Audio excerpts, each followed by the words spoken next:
Chapter 1. The Man Who Built Everything. Marcus Payne had calloused hands that told the story of a man who'd clawed his way up from nothing. At 42, he owned Payne Construction, the most successful building company in Millbrook County. Every skyscraper, every shopping mall, every luxury home that rose from the earth bore his mark. He'd started with a borrowed truck and a toolbox his father left him, the only inheritance from a man who died in a factory accident when Marcus was 16. The house on Elmwood Drive was his masterpiece, a sprawling Victorian he'd restored with his own hands for Diane and their daughter Emma. Every beam, every wire, every foundation stone had been chosen with meticulous care. It was more than a home. It was proof that Marcus Payne was no longer the poor kid from the wrong side of town who'd married the banker's daughter against her father's wishes. That October evening, Marcus was 3 states away, inspecting a commercial project in Ohio. His phone buzzed at 11:47 p.m., Diane's number. He almost ignored it, still raw from their fight 2 days earlier about his extended work trips. Marcus. Her voice was strangled, almost unrecognizable. There's been a fire. Emma. Emma's gone. The phone slipped from his hands, clattering on the hotel room floor. By the time he reached Millbrook 14 hours later, driving through the night like a madman, there was nothing left but charred skeleton beams and the acrid smell of destruction. Fire Chief Russell Shea met him at the edge of the property line. Shea was a weathered man in his 50s, someone Marcus had known since high school. They'd played football together before life took them in different directions. "I'm sorry, Marcus," Shea said, his voice heavy with genuine grief. "We got here as fast as we could, but the fire moved too fast. The heat was too intense. By the time we breached the structure." He paused, watching Marcus stare at the ruins. Emma was in her bedroom on the 2nd floor. Smoke inhalation. She wouldn't have suffered. Marcus nodded mechanically, but his mind was already working, analyzing. How did it start? Electrical, most likely. Old wiring, maybe an overloaded circuit. These Victorian houses, even restored ones, they can be fire traps if the electrical system isn't properly updated. That stung. Marcus had personally overseen every inch of that house's renovation. The electrical work had been done by the best contractors money could buy, inspected twice, certified. But grief has a way of making men doubt everything they once knew for certain. Diane stood by her sister Anna Harrison's car, her face blank with shock. She'd been staying at Anna's since the fire, unable to even look at the ruins. When she saw Marcus, something flickered in her eyes. Not relief, but something harder to read. "The investigators will need to talk to you," she said, her voice flat. "About the electrical work. About the permits." Marcus studied his wife's face. 20 years of marriage had taught him to read her moods, her tells. Something was wrong beyond the obvious tragedy. Diane was many things, dramatic, entitled, sometimes cruel, but she'd never been cold to him. Not like this. "Where were you when it started?" he asked. "At Anna's. We were having dinner, discussing." She trailed off, glancing at her sister. "We were just having dinner." Anna Harrison nodded quickly, too quickly. "Girls' night." We lost track of time. Marcus had built his business on reading people, on spotting when subcontractors were lying about delays or when clients were hiding financial problems. Every instinct he'd honed over 20 years was screaming that something was off about their story. But Emma was dead, and his world had collapsed, and maybe he was just looking for someone to blame because the alternative, that it was just a random tragedy, was too unbearable to accept. The next 3 days blurred together in a haze of funeral arrangements, insurance calls, and well-meaning visitors. Marcus stayed at the Millbrook Inn, unable to stomach the idea of staying with Diane at her sister's house. Every conversation felt stilted, performative. Diane cried at the funeral, but even her grief seemed somehow calculated. It was Herman Kuhn, Marcus's oldest friend and business partner, who first voiced what Marcus was thinking. "Something's not right about this whole thing," Herman said over whiskey in Marcus's hotel room after the funeral. They'd known each other since they were teenagers, had started the construction business together before Herman moved into the financial side. "Diane's acting strange. And Anna keeps looking at you like you're going to explode." "Maybe I am going to explode," Marcus said. "My daughter is dead, my house is gone, and my wife can barely look at me. That's not what I mean, and you know it." Herman poured another drink. "You personally supervised that electrical work. I was there for half of it." There's no way that house burned down from bad wiring. Marcus stared out the hotel window at the lights of Millbrook below. Somewhere out there, in this town he'd helped build and rebuild, someone knew something about his daughter's death. And Marcus Payne had never been the kind of man to leave questions unanswered. Chapter 2. The Discovery. The insurance investigator, a sharp-eyed woman named Lauren Walls, arrived 4 days after the funeral. Marcus met her at the ruins of his house, where she spent 3 hours taking photographs and measurements, her expression growing more puzzled as the morning wore on. "Mr. Payne," she said finally, "I've been doing this for 15 years, and I have to tell you, this doesn't look like an electrical fire." Marcus felt something cold settle in his stomach. "What do you mean?" "Electrical fires usually start at a specific point and spread outward. They leave particular burn patterns. This," she gestured at the wreckage. "This looks like accelerant was used. Multiple ignition points. The fire moved too fast, burned too hot for a simple electrical fault. Are you saying someone set my house on fire?" Lauren Walls studied him carefully. "I'm saying the state fire marshal is going to want to take a much closer look at this scene. And the police will probably want to talk to you and your wife again." Marcus called Diane immediately, but she didn't answer. He drove to Anna's house, a modest colonial in the older part of town, and found both women sitting in the kitchen, their conversation dying abruptly when he walked in. "The insurance investigator thinks the fire was deliberately set," he said without preamble. Diane went white. Anna spilled her coffee, the dark liquid spreading across the white tablecloth like blood. "That's impossible," Diane whispered. "Who would do such a thing?" But her eyes wouldn't meet his, and Marcus realized with growing certainty that his wife knew exactly who would do such a thing. That night, Marcus couldn't sleep. He kept thinking about the investigator's words, about the way Diane and Anna had reacted. At 3 a.m., he gave up on rest and drove back to Elmwood Drive. The ruins looked different in the moonlight, more skeletal, more accusatory. He walked through the debris carefully, remembering the layout of rooms, the placement of furniture. Emma's room had been in the northeast corner of the second floor.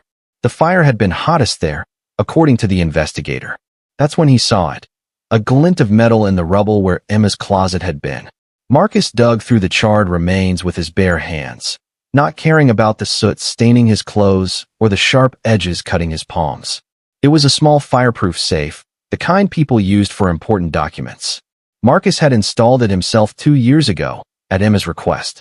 She'd been going through a phase where she wanted to keep a diary, and she'd been paranoid about privacy, a trait she'd inherited from her mother. The safe was still intact, its white surface now gray with soot, but the lock mechanism functional. Marcus's hands shook as he entered the combination, Emma's birthday. Inside were a few pieces of jewelry, some cash, and a diary with a pink leather cover.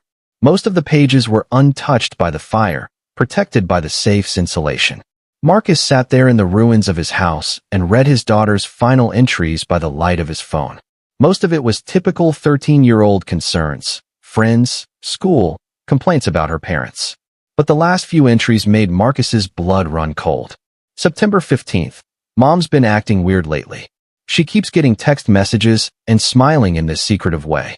When I ask her about it, she gets mad and tells me to mind my own business. September 22nd. I saw Mom with a man at the coffee shop downtown. She didn't see me. I was with Jill Miles getting smoothies after school. They were holding hands across the table. The man was tall with dark hair. He looked familiar, but I couldn't place him. October 8th. I know who the man is now. Derek Bullock. He's one of Dad's contractors. I've seen him at our house for meetings. Mom doesn't know I know. I don't know what to do. If I tell Dad, it will destroy our family. If I don't tell him, I'm lying to him every day. Marcus's hands were shaking so hard, he could barely hold the diary. He flipped to the last entry, dated October 12th, the day of the fire. October 12th. Daddy, I'm scared. Mommy's friend is here with gasoline. I can smell it in the garage. They don't know I'm home. I was supposed to be at Sarah's sleepover, but I felt sick and came back early. I'm hiding in my room. Derek keeps saying they need to take care of the problem, and Mom keeps crying and saying there has to be another way. I think they're talking about me. I think they know that I know. If something happens to me, I want Daddy to know that I love him and that I never meant for any of this to happen. I should have told him about the affair. I should have been brave. The diary slipped from Marcus's numb fingers. His 13-year-old daughter had been murdered by his wife and her lover, because she'd discovered their affair. They'd burned down his house with his child inside it, then looked him in the eye at the funeral and accepted his condolences. Marcus Payne sat in the ashes of his home and felt something fundamental shift inside him. The grief was still there, but it was being consumed by something far more dangerous. A cold, calculating rage that spread through his veins like poison. He picked up the diary and walked back to his truck. Derek Bullock and Diane Payne had killed his daughter to protect their secret. Now Marcus was going to show them what secrets could cost. Chapter 3. The Unraveling Truth. Marcus spent the next week planning with the methodical precision that had made him successful in construction. He couldn't go to the police, not yet. The diary was damning, but a good lawyer could argue it was a child's imagination, fear-induced fantasy. He needed more evidence, and more importantly, he needed to understand exactly what he was dealing with. Derek Bullock was 36 years old, divorced, with a reputation for being charming with the ladies and reliable with his work. He specialized in electrical systems, which explained how he'd known exactly how to make the fire look like an electrical fault. Marcus had been using Derek's company, Bullock Electrical Services, for 3 years. The man had been inside Marcus's house dozens of times, had eaten dinner at their table, had played video games with Emma. The betrayal cut deeper than even Diane's affair. Marcus understood, intellectually, how marriages could fall apart. But Derek had looked Emma in the eye, had watched her laugh and smile, and then he'd murdered her in cold blood. Marcus began following them. It wasn't difficult. Neither Derek nor Diane seemed to think they were under suspicion. They were careful not to be seen together in public, but Marcus had resources they didn't know about. He owned half the businesses in town through investments and partnerships. Security cameras, employee tips, credit card records, it all flowed back to him eventually. Derek was staying in a rented cabin outside town, paying cash, probably waiting for things to cool down before making his next move. Diane was still at her sister's house, playing the grieving widow to perfection. But Marcus's surveillance revealed they were texting constantly, meeting late at night in Derek's cabin. On a Thursday evening, Marcus watched through binoculars as Diane drove to the cabin. He'd installed a listening device earlier that day, using skills he'd learned in the Army 20 years ago. Technology had advanced since then, but the basics remained the same. Their conversation, recorded on Marcus's phone, confirmed everything Emma's diary had suggested and worse. "We can't keep meeting like this." Diane's voice was strained. "People are starting to ask questions." "What kind of questions?" Derek sounded irritated. "Anna thinks Marcus is suspicious. She says he's been asking about where I was that night, about the timeline. And the insurance investigator was asking about accelerants. They can't prove anything. The scene's contaminated now, and even if they found traces of gasoline, there are a dozen explanations." "What about Emma's room? You said you were going to make it look like she died in her sleep." There was a long pause. When Derek spoke again, his voice was cold. "The kid woke up. She saw me in the hallway with the gas can. I couldn't let her identify me. So you locked her in her room and let her burn alive?" Diane's voice broke. "She was 13 years old, Derek. She was my daughter. She was going to destroy both our lives. You said so yourself. She'd figured out about us. It was her or us, Diane. I made the choice you were too weak to make." Marcus had to grip the steering wheel to keep from driving straight to the cabin and beating Derek to death with his bare hands. But he forced himself to keep listening. "I never wanted her to die." Diane was crying now. "I just wanted her to keep quiet. Maybe if we'd talked to her." Explained. "Explained what?" "That her mother was a cheating whore who was about to leave her father for a younger man? That you were planning to take half of Marcus's assets in the divorce and start over with me? Kids don't keep those kinds of secrets, Diane. Don't call me that. It's what you are. And now you're my whore, because we're in this together until the end. The fire investigation will conclude it was electrical, Marcus will collect the insurance money, and in 6 months you'll divorce him quietly. Then we disappear and start over somewhere else. What if he finds out? You don't know Marcus like I do. He doesn't forgive, and he doesn't forget. If he learns the truth, then we make sure he doesn't live long enough to do anything about it." Marcus turned off the recording. He'd heard enough. Derek Bullock hadn't just murdered Emma. He was planning to kill Marcus too. And Diane, whatever guilt she felt about Emma's death, was still going along with the plan. Marcus drove back to his hotel room and sat on the bed, staring at the phone containing the recording. He could take it to the police now, probably get them both arrested. But that would mean trials, lawyers, appeals. Derek might get life in prison, or he might get a sympathetic jury who believed it was a crime of passion gone wrong. Diane might claim she was coerced, play the victim. No, Marcus Payne hadn't built an empire by letting other people decide his fate. Derek and Diane had taken his daughter, his home, his life. They planned to take everything else too. Now Marcus was going to show them what it meant to cross a man who had nothing left to lose. He opened his laptop and began making calls. By morning, the pieces of his revenge would be in motion.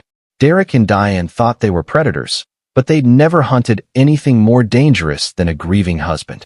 They were about to learn the difference between a victim and an apex predator. Chapter 4. Gathering the Arsenal. Marcus's first call was to Omar Shepard, a private investigator who'd done work for Payne Construction when they'd had problems with employee theft. Omar was a former police detective who'd left the force under circumstances he never discussed, but his skills were undeniable and his discretion absolute. "I need everything," Marcus told him over coffee at a diner outside town. "Financial records, phone logs, travel history, medical records if you can get them. I want to know what Derek Bullock had for breakfast 3 years ago." Omar studied Marcus's face. They'd worked together for 5 years, and the PI had never seen this level of cold intensity from the usually controlled businessman. "This about your daughter's fire? It's about justice. The kind that comes from courts, or the kind that comes from you?" Marcus met his eyes steadily. "The effective kind." Omar nodded slowly. "It'll take a week, maybe 2. And it won't be cheap. Money isn't an issue." While Omar worked on Derek, Marcus turned his attention to Diane. 20 years of marriage had given him intimate knowledge of her weaknesses, her fears, her secrets. Diane Barton had grown up rich, but not wealthy. Her father owned a small bank. Her mother came from old money that had mostly evaporated by the time Diane was born. She'd married Marcus partly for love, but mostly for security. Her greatest fear had always been poverty, being seen as common. It's why she'd pushed Marcus to build the house on Elmwood Drive, why she insisted on expensive cars and designer clothes, why she'd been so angry about his long work trips. She needed to be seen as successful, powerful, better than the people around her. Marcus was going to strip all of that away, piece by piece.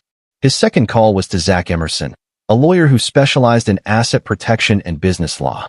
Zach had helped Marcus structure his business empire to minimize taxes and protect his wealth.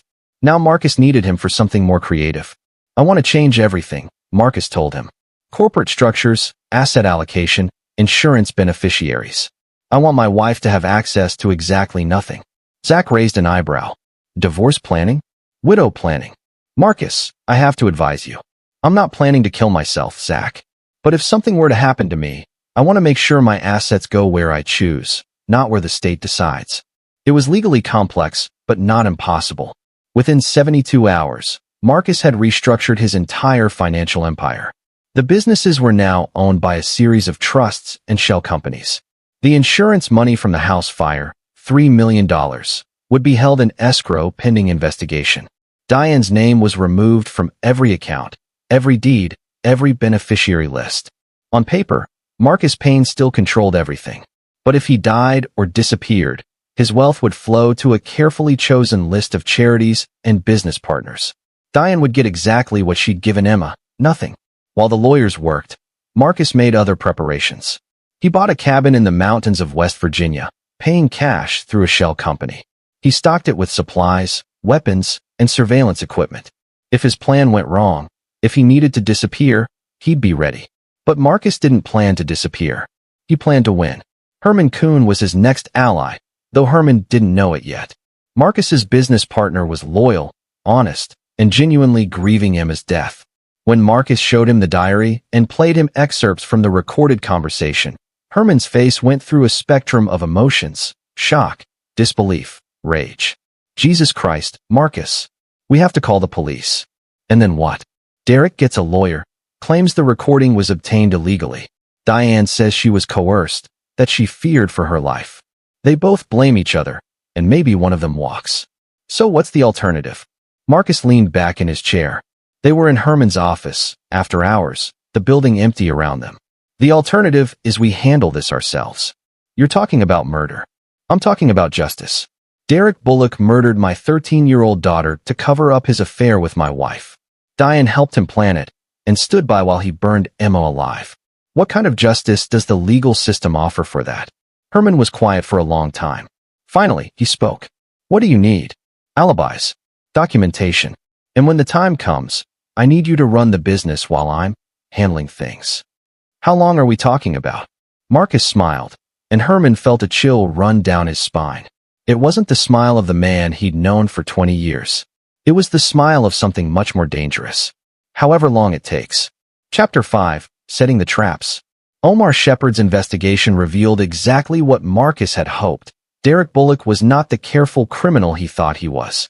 The man had a history of taking shortcuts, of being sloppy when he thought no one was watching. He's got gambling debts, Omar reported over the phone. Owes about $60,000 to some serious people in Atlantic City. He's been borrowing against his business, missed 3 equipment payments. The affair with your wife probably looked like a financial opportunity as much as a romantic one. What about his background? 2 arrests for domestic violence. Both charges dropped when the women recanted. 1 DUI from last year, license suspended, but he's still driving. And here's the interesting part. He's been buying life insurance policies on properties he's worked on. Marcus felt a cold smile tug at his lips. Elaborate. It's a scam some contractors run. They take out small policies on buildings they've done electrical work on, claiming professional liability coverage. But the policies are structured so they pay out even for accidental fires. Derek's collected about $40,000 over the past 3 years from 5 different properties. So burning down my house wasn't his first rodeo. Looks like he's been practicing. Marcus ended the call and sat back in his hotel room chair. Derek Bullock was a serial arsonist who'd been using his electrical expertise to commit insurance fraud. The man was a walking liability, and Marcus was going to use that against him. The first phase of Marcus's plan was simple: make Derek desperate. Marcus owned interests in 3 collection agencies through his various business ventures. A few phone calls, and suddenly Derek's gambling debts were being aggressively pursued by professionals who specialized in making people's lives miserable. His credit cards were maxed out, his bank accounts frozen pending debt collection procedures. Within a week, Derek was scrambling to find cash. His business started losing contracts as word spread about his financial problems. Marcus made sure of that by having Herman quietly spread rumors among their network of contractors and developers. But Marcus's masterstroke was the insurance claim. As the beneficiary of the house fire policy, Marcus had the right to request additional investigation if he suspected fraud. He hired his own fire investigator, a former federal arson specialist named Clayton Hood, who'd worked on some of the biggest insurance fraud cases in the country. Clayton's investigation was thorough, professional, and completely legitimate. But it was also deliberately slow, bureaucratic, and increasingly focused on Derek's electrical work. Every day that passed, the insurance company became more suspicious. Every day that passed, Derek became more desperate. Marcus watched it all unfold from his hotel room, monitoring Derek's movements through a combination of surveillance and electronic tracking. The man was starting to crack under pressure, making mistakes, taking risks. Meanwhile, Marcus began phase 2, destroying Diane's world. It started with social media. Anna Harrison had always been active on Facebook, posting pictures of family gatherings, vacations, her daily life. Marcus had always found it annoying, but now it was useful. Through carefully manipulated social engineering, fake profiles, targeted friend requests, gradually escalating conversations, Marcus began gathering intelligence on Diane's daily routine. More importantly, he began planting seeds of doubt about Diane's story regarding the night of the fire. A fake profile posing as a concerned neighbor posted questions about timeline discrepancies. Another fake account, claiming to be a former friend from college, shared memories of Diane's tendency to lie about her whereabouts. A third profile, supposedly belonging to a local restaurant server, mentioned seeing Diane somewhere other than Anna's house the night Emma died. None of it was actionable evidence, but it didn't need to be. It just needed to create doubt, to make people whisper, to turn Diane's social circle against her. The whispers became rumors. The rumors became gossip. Within 2 weeks, Diane was a pariah in the social circles she'd spent 20 years cultivating. But Marcus wasn't done with Diane. Her greatest weakness had always been her need for control, for status, for being seen as superior to others. Marcus was going to take all of that away. He started with her credit. A few strategic phone calls to his banking contacts, and suddenly Diane's credit cards were being declined. Her personal loan applications were being rejected. Her access to the country club was being questioned due to irregular payment history. Then Marcus moved to her family. Anna Harrison worked as a real estate agent for a firm that depended heavily on referrals from Payne Construction and its network of contractors. A quiet word from Herman to the firm's partners, and suddenly Anna was being assigned the worst listings, the difficult clients, the properties that never sold.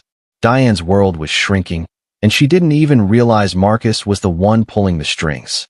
But the psychological warfare was just the setup.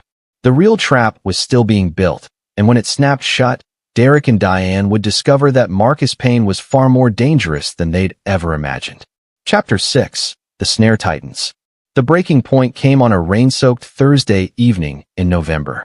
Derek, desperate for cash and increasingly paranoid about the insurance investigation, made the mistake Marcus had been waiting for. He tried to burn down another building.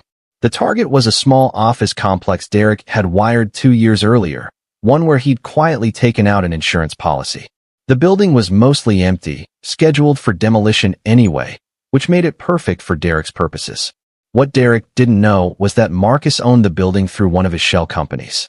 Marcus was waiting in the shadows when Derek arrived at 2 a.m. with his gas cans and electrical equipment. The plan was probably the same one Derek had used on the house: create multiple ignition points, then short-circuit the electrical system to cover his tracks. But this time, Marcus had installed his own surveillance system. Every move Derek made was being recorded in high definition from multiple angles.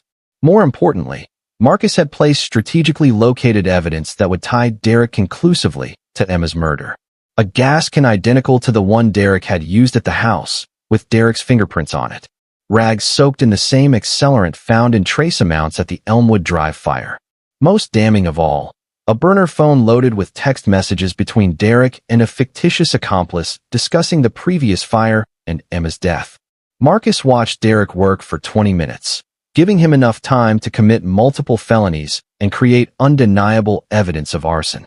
Then Marcus triggered the fire alarm system he'd had installed specifically for this moment.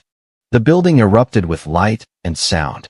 Derek panicked, dropping his equipment and running for his truck. But Marcus had anticipated that too. The parking lot exits were blocked by strategically placed construction equipment, and the truck's engine had been disabled hours earlier. Derek tried to run on foot, but Marcus was faster, stronger, and infinitely more motivated.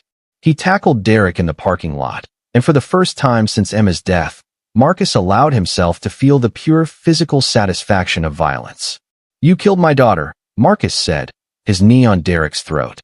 "You burned her alive, you piece of shit." Derek tried to speak, but Marcus pressed harder. Around them, the building alarm continued to wail, but no fire department was coming. Marcus had made sure of that. "I could kill you right now," Marcus continued. "Snap your neck, leave you here with your arson equipment. Nobody would question it. Guilty man tries to burn down another building, gets what he deserves." Derek's eyes were bulging, his face turning purple. Marcus held the pressure for another 10 seconds, then released it. Derek gasped and coughed, rolling onto his side. "But that would be too easy," Marcus said. "You took my daughter from me slowly, with fear and pain. I'm going to return the favor." Marcus pulled out a phone and showed Derek the screen. It displayed a video feed of Diane in Derek's cabin, crying over a suitcase full of money. Money Marcus had planted there along with evidence of their affair and the arson plot. "Your girlfriend's about to have visitors," Marcus said. "State police, FBI, and a very interesting collection of evidence that's going to make both of you look guilty as hell." Derek tried to get up, but Marcus pushed him back down. "The beauty of it is, it's all true. You did kill Emma. You did burn down my house. You were planning to kill me next. I'm just expediting the justice process." Police sirens were audible in the distance now, not for the building alarm, but heading toward Derek's cabin. Marcus had timed everything perfectly. "Here's what's going to happen," Marcus said. "You're going to confess. Full confession, everything you did, everything Diane did. In exchange, I won't tell the FBI about your other fires, the insurance fraud, the gambling debts. You can't prove any of that." Marcus smiled.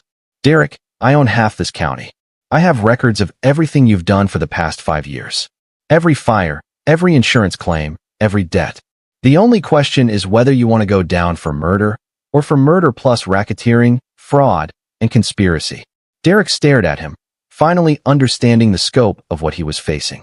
This wasn't a grieving father seeking justice. This was a predator who'd been planning Derek's destruction from the moment Emma died. What about Diane? What about her? She helped you murder my daughter. Did you think I'd forgotten that part? Marcus stood up, leaving Derek lying in the parking lot. You've got about 10 minutes before the police get here.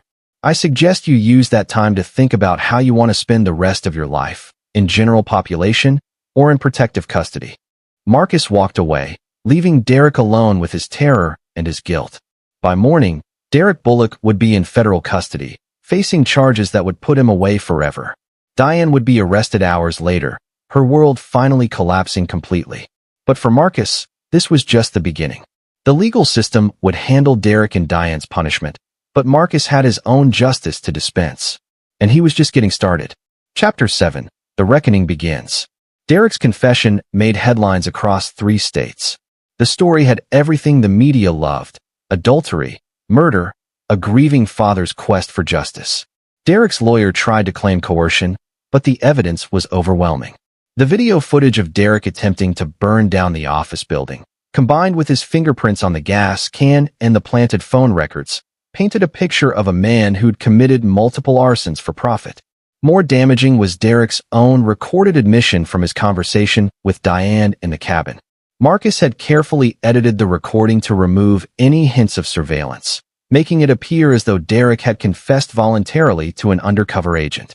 Diane was arrested 12 hours after Derek, charged as an accessory to murder and conspiracy to commit arson. The evidence against her was more circumstantial, but the recorded conversations were damning enough. Her lawyer argued that she'd been manipulated and coerced by Derek, that she'd never intended for Emma to die. Marcus attended both arraignments, sitting in the back of the courtroom with the stoic expression of a grieving father seeking justice. The media portrayed him as a sympathetic figure, the successful businessman who'd lost everything and fought to expose his daughter's killers.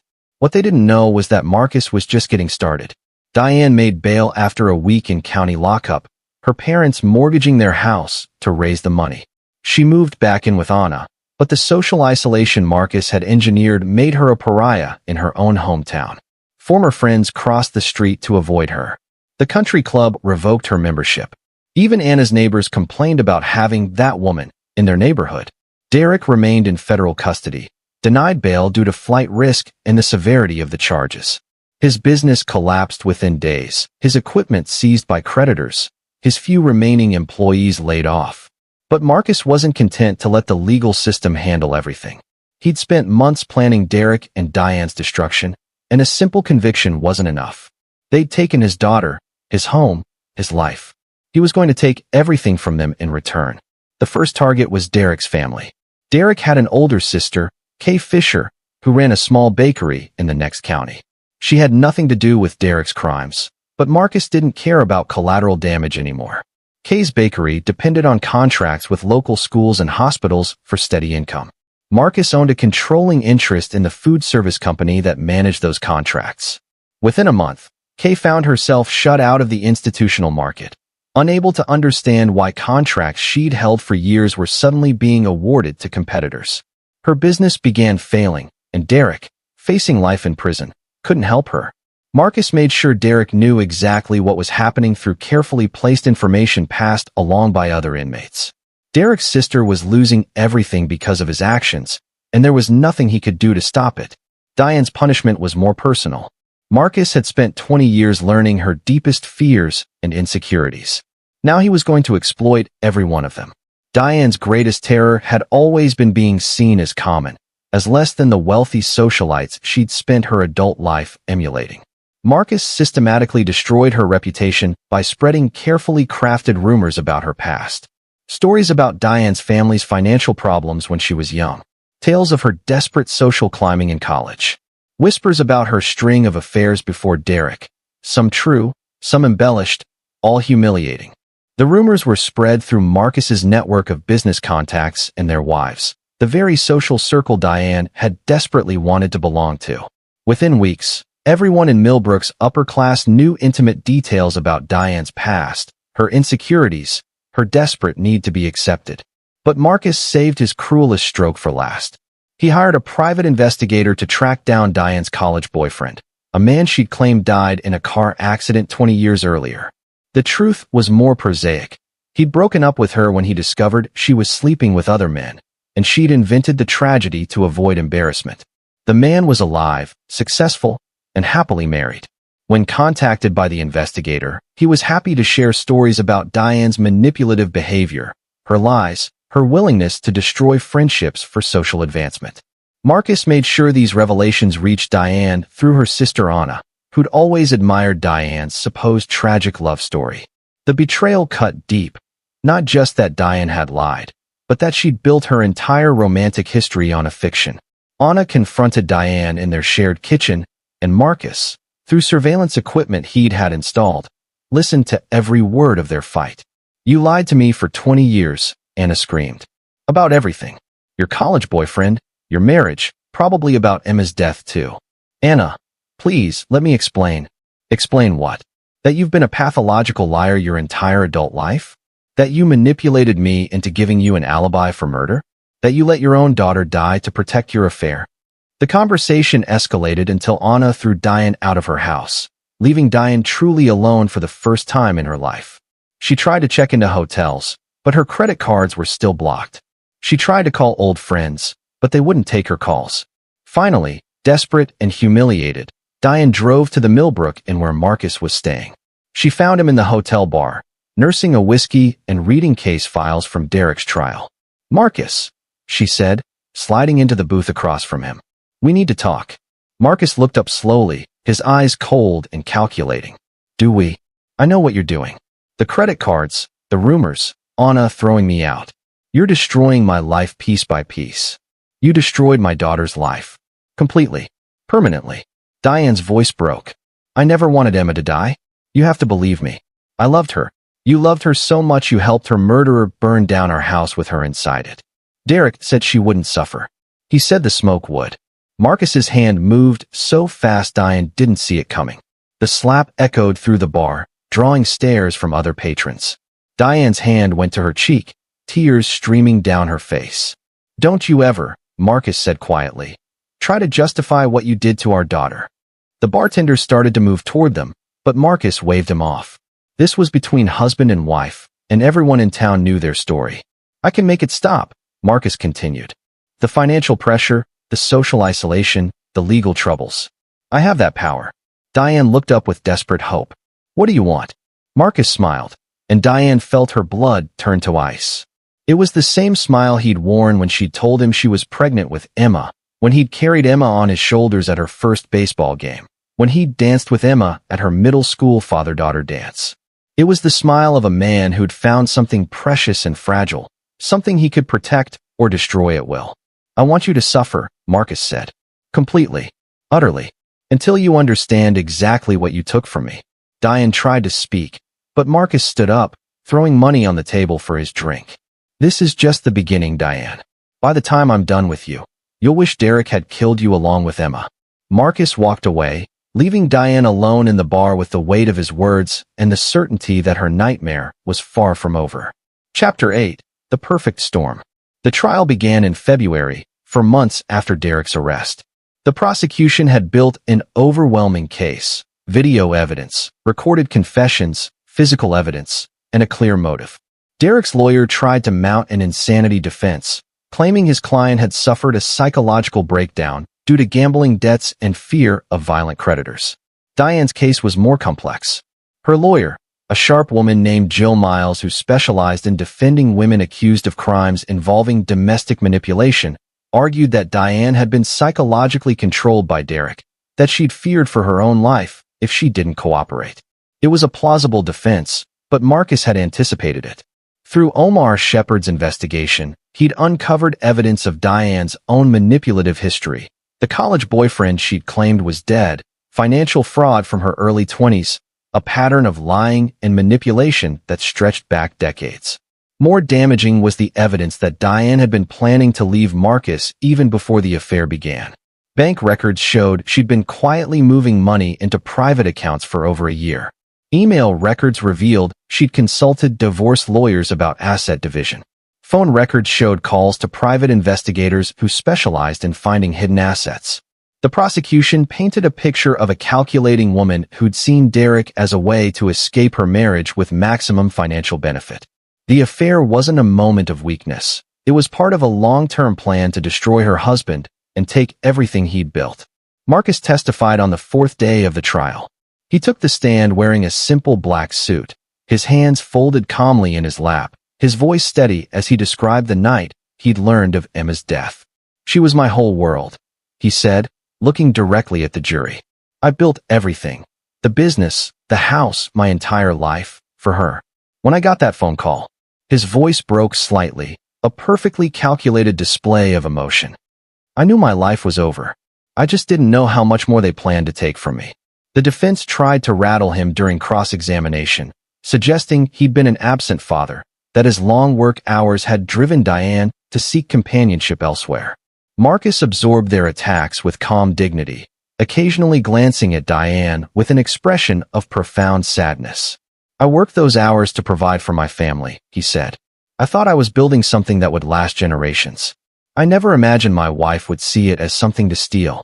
The jury was sympathetic, but Marcus could see doubt in some of their faces. Diane's lawyer was good, and her client was playing the role of manipulated victim perfectly. That's when Marcus unleashed his final weapon. During a recess, Marcus approached the prosecutor with new evidence, a recording that had supposedly been found on Derek's phone during a more thorough forensic examination. The recording was actually a careful digital reconstruction based on the real conversation Marcus had overheard, but enhanced with additional damaging details. In the recording, Diane and Derek discussed not just Emma's murder, but their plans to kill Marcus next. They talked about making it look like suicide, a grieving father who couldn't live with the loss of his daughter. They discussed how to access his insurance money, how to liquidate his business assets, where they would go to start their new life together.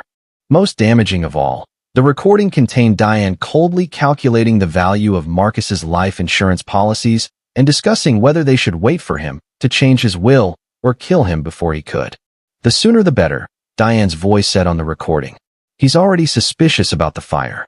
If we wait much longer, he might figure out what really happened." The recording was devastating.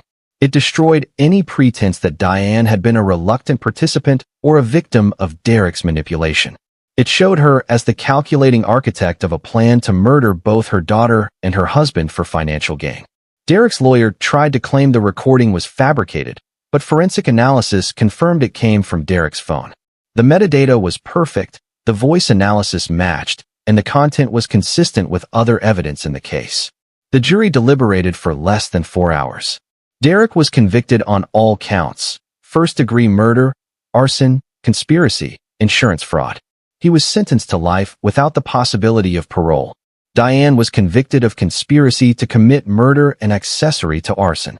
She received 25 years to life, with the possibility of parole after 20 years. As the verdicts were read, Marcus sat in the gallery with the satisfied expression of a man who'd seen justice served. The media interviewed him outside the courthouse, praising his determination to see his daughter's killers brought to justice. But Marcus's real satisfaction came from watching Diane's face as she was led away in shackles. She looked back at him once, and in that moment, she understood that the trial had been just the beginning of her punishment. Derek and Diane would spend the rest of their lives in prison, but Marcus wasn't done with them yet. Prison was just another venue for his revenge, and he had plans that would ensure their suffering continued long after the media attention faded. The justice system had given him a victory, but Marcus Payne had never been content with half measures. He'd built an empire from nothing, and now he was going to use that empire to ensure that his daughter's killers understood the true cost of crossing him. Chapter 9: Ashes to Ashes. 5 years passed. Derek Bullock was found dead in his cell at the maximum security prison in Virginia, victim of what the guards ruled as suicide. He'd hung himself with bedsheets, leaving behind a note confessing to additional murders, crimes he'd never actually committed, but which Marcus had carefully orchestrated evidence for. Derek's death hadn't been suicide.